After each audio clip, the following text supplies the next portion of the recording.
அம்மனுக்கு சாப்பிடுறதுக்காக ஒரு கொஞ்சம் ஜலம் நீர் விளாவிட்டு அந்த கற்பூரத்தை அக்ஷத மஞ்சள் அரிசியை சுற்றி அம்பாள் பாதத்துல போட்டுருங்க. இந்த கற்பூரத்தை தொட்டு கண்ட சக்தி நமஸ்தி நமஸ்தி நமஸ்தி நமோ நமஹ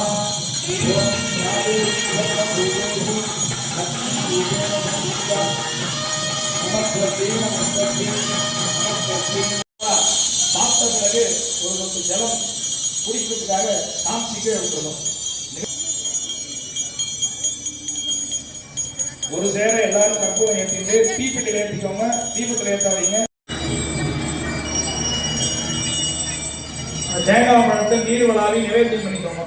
நம்ம வீட்டு குழந்தைக்கு எப்படி ஆகாரம் ஊட்டுவோமோ அந்த மாதிரி அம்பாவை குழந்தையா பாவனை பண்ணி அந்த தேங்காய் பழத்தை மணி அடிச்சு நிவேத்தியம் பண்ணுங்க. ஓம் தீபம் காமிக்கிறதுக்காக அக்கறை எடுத்து தீபத்துக்காக பாருங்க. தீபார்த்தம் அக்ஷதாம் சமர்ப்பயாமி. சுவாமிக்கு தீபம் காட்டுவதனால நமக்கு ஞானமானது பெருகும். அடுத்ததா நிவேதனம். உங்களுக்கு தேங்காய் பழம் கொடுத்துருப்பாங்க. அந்த பூஜை பண்ணிய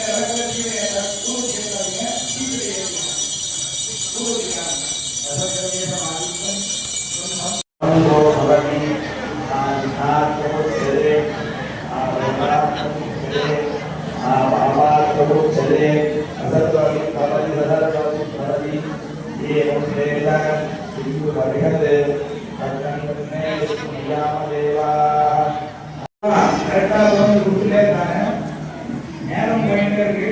அதனால முதல்ல விளையாட்டு ஆரம்பிச்சு பண்ணிடலாம்.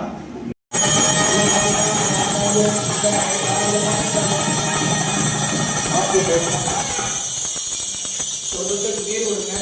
நீராஜானந்தம் ஆஜானம் சமர்ப்பயாமி. மஞ்சள் கற்பூரத்தை சுத்திட்டே மேல போடணும். இங்க ரக்ஷாம் தாராயாமி. கற்பூரத்தை சுத்து மேல ஊற்றிக்கணும். கையில பூவாசத்தை எடுத்துக்கோங்க. இந்த விளையாட்டு பூஜை நல்லபடியா நடக்கணும். எந்த ஒரு இந்த விளக்கு பூஜை நல்லபடியா நடக்கணும். எந்த ஒரு தடங்களும் இல்லாமல் இருக்கணும். மேற்கொண்டு கொண்டு வந்து சேர்த்துவாங்க. நாம் கிட்ட பூஜை பண்ணிட்டே இருக்கோம்.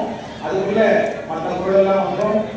தாய்மார்கள் யாரோ யோசிக்க வேண்டாம். எல்லாரும் கபிலோ கதகத் நகா நம்போ நரஸ்த விகடோ விக்னாரோ விநாயகா.